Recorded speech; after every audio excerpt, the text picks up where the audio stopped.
This is arguably way ahead of where opinion is right now. I'll admit it.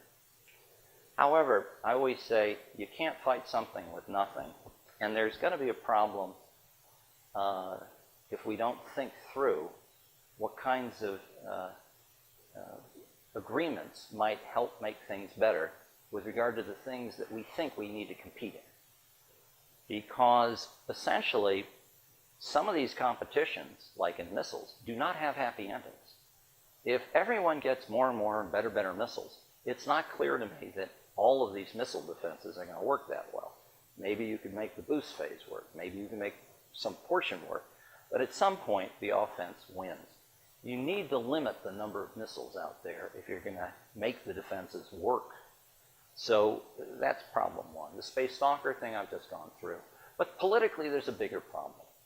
As I mentioned at the beginning, every administration initially doesn't imagine that it's going to be there very long, and they work on an urgent basis initially to do whatever they think they need to do. They frequently get reelected, and then they have to figure out, well, how do I preserve what I've set out to do? If there is no narrative, I can tell you what will happen.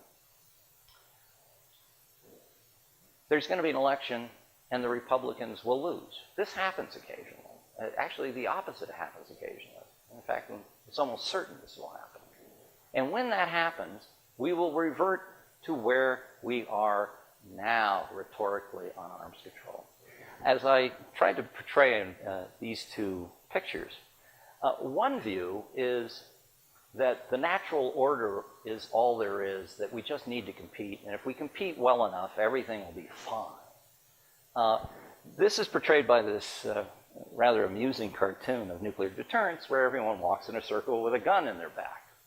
And if everyone keeps walking and everyone has that gun, they'll just keep walking and nothing bad will happen. And in fact, if you get a bigger gun, maybe you can get some of those people to drop their guns and walk behind your gun.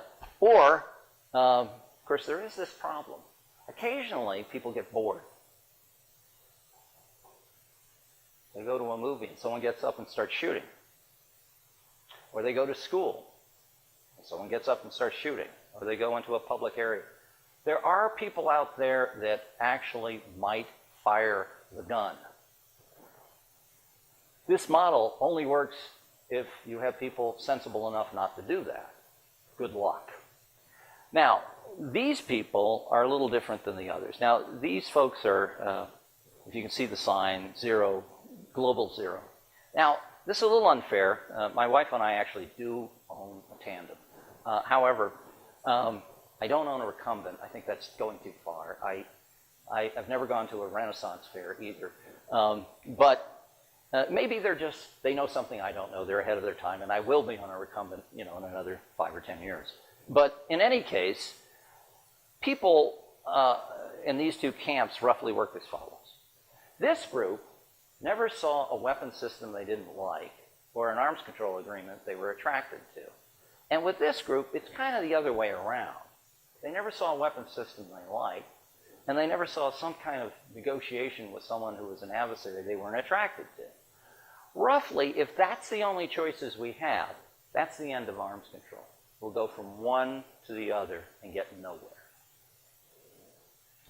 I think we can do better than that. And then on that note, I look forward to your questions.